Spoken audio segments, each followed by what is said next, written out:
Hello everyone, my name is Jennifer and welcome to Best Kept Plans. Today's video is going to be a budget with me for the paycheck that I will be receiving on June 23rd, 2022 using the printable version of the Budget by Paycheck Workbook from the Budget Mom. If you're interested in seeing that, please stick around.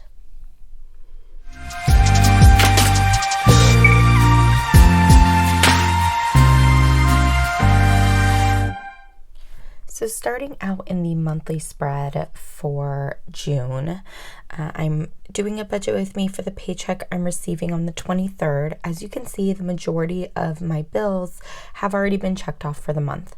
The only bills in June that I'm paying with this paycheck is my church contribution of $20. I would normally have a student loan payment, but student loans are currently on hold right now, so I'm not paying on them. I do have a couple savings challenge related things that I still have to check off. These two are blank because for the challenge on the 23rd, I actually need my bills, the actual cash I'm stuffing in my envelopes to do it. And then on the 30th, I basically will be doing, I'm counting up receipts for the entire month basically. So I don't know the figures that I'll be saving for these two here, and that's okay. This paycheck is also going to be used to pay bills at the beginning of July. So if I skip forward to July, we can see that light blue color again. And I am using this to pay my rent for the month of July. Skipping forward to this paycheck, I'm going to fold my planner over and I'm going to zoom you in. Things are looking a lot cleaner on my page, but things are also changing again. So again, this is the paycheck that I'm receiving on the 23rd of June. I'm going to be budgeting my income to be $3,000 like I usually do. For bills, we just talked about it looking at our monthly spreads. I am going to be paying my church contribution of $20 and then my rent for July for $600, which means my total bills for this paycheck will be $620.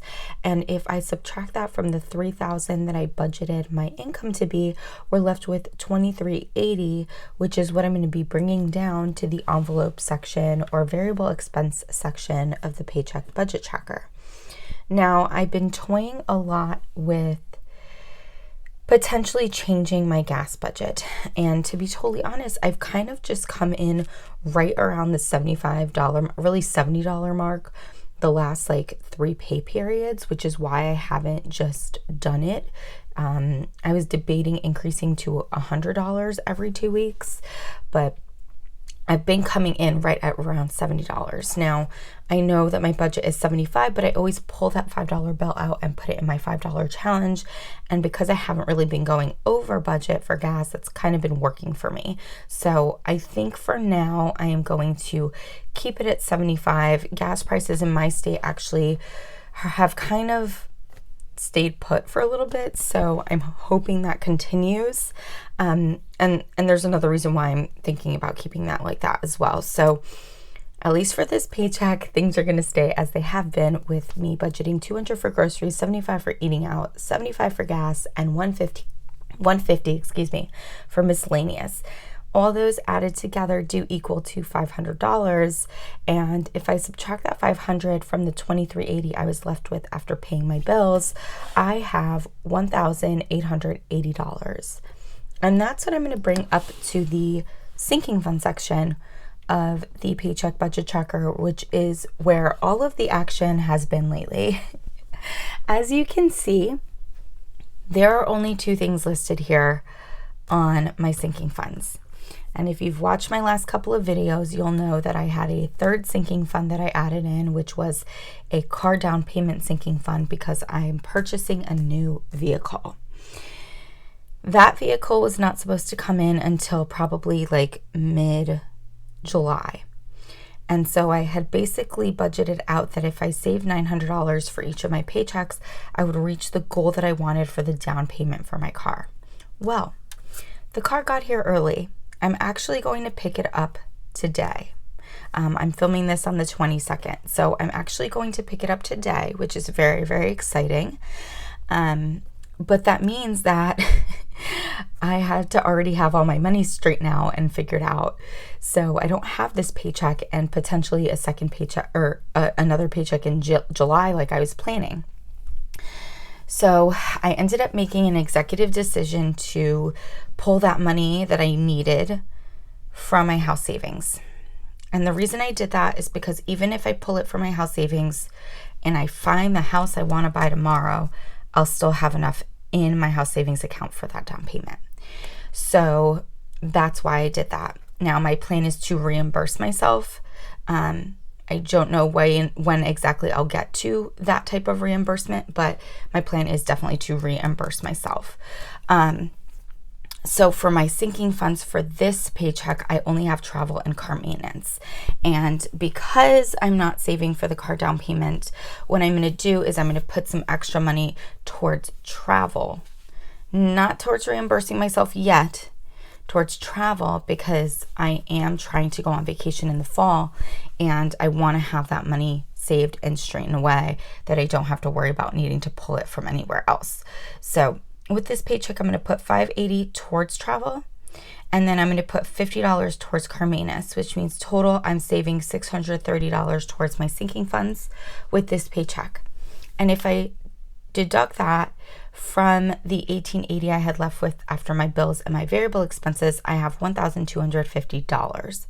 Oh, the other thing I wanted to mention is that because I purchased my new vehicle, that's part of why I'm also not increasing my gas budget down here, because my new vehicle is a hybrid. So I'm hoping I'm actually going to be spending less on gas, which would be great. So after my sinking funds here, all the money is going to go down towards my savings section. The only debt that I have is my student loans. I'm not paying on them right now. Well, I shouldn't say that anymore. My debt now is my student loans and my car. But I'm not paying towards my student loans right now. And before I start trying to make extra payments towards my vehicle, which is absolutely something I do want to do, I want to reimburse myself in my house savings, and I need to save for my vacation. So eventually there will be extra debt payments made in here, but not quite yet, probably not for the next few months. So for extra savings, the only thing we're contributing to is just my house savings, and that's going to get a total of $1,250. And this value basically came from my plan prior to realizing that I needed to purchase a new vehicle, which was to keep meeting my house savings goal of saving $3,000 a month towards my house savings, or $2,500 to $3,000 a month towards my house savings, and then whatever was left over, put it towards my travel sinking funds. So I didn't get to do that for the first paycheck of the month, so I am not going to meet a preset goal that I had. But this is definitely more than I have been able to contribute in the last probably month and a half towards my house savings, which is great. So skipping over to the envelope section. Let's see if that can focus. Perfect. So skipping over to the envelope section, I forgot to write the date of the paycheck there. Things are looking as they usually do. You know, for my eating out and my gas, I always do largest bills that I can, so a 50, a 20, and a 5. For miscellaneous, my denominations do change up a bunch because that's what that's the category I'm utilizing to save for savings challenges.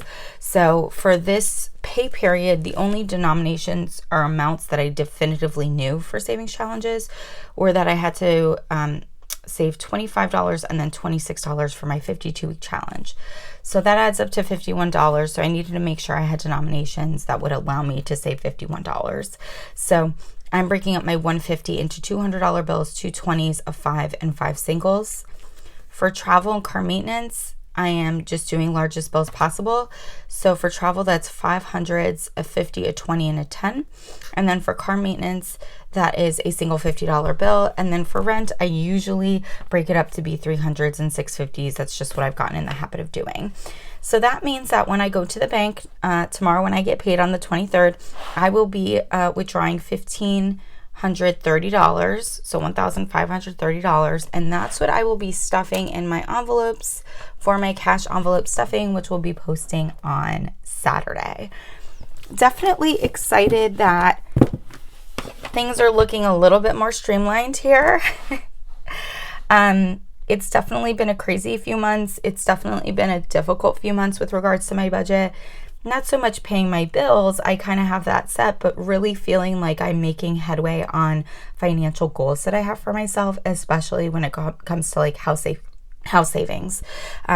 It's just been hard to have to train myself to prioritize other things first, because my house savings has been the main priority for about a year and a half, so that's difficult, but I'm rolling with it. Your budget has to fit your life, and my life has been changing over the last few months with the fact that I needed to buy a new car. So now that I'm going to have the new vehicle and it's just a matter of figuring out that payment in my bills section, I can really start to focus on my house savings again and my vacation. And again, the vacation technically is more of the priority. I am going to try to stick to this plan of saving what I need to for my house savings to reach my monthly goal, and then the extra going towards travel. But if I kind of run the numbers and that's not going to work out for me, then I may have to go to hitting some type of goal for my travel, and then whatever's left goes to house savings. And I'm okay with either or. Me saving for a vacation is not a long-term thing, right? I'm planning on going in October. It's got to be paid off before then. I haven't even booked it yet, to be honest. I'm planning on booking it soon, this week, hopefully, if not next week. But I'm going to have to pay it off, before I go, well before I go. So, it's not a long-term thing, which is good. I hope you all enjoyed this budget with me. If you have any questions about my ever-changing budget and priorities and goals, please don't hesitate to put them down below. And as always, everyone, please be safe. Bye-bye.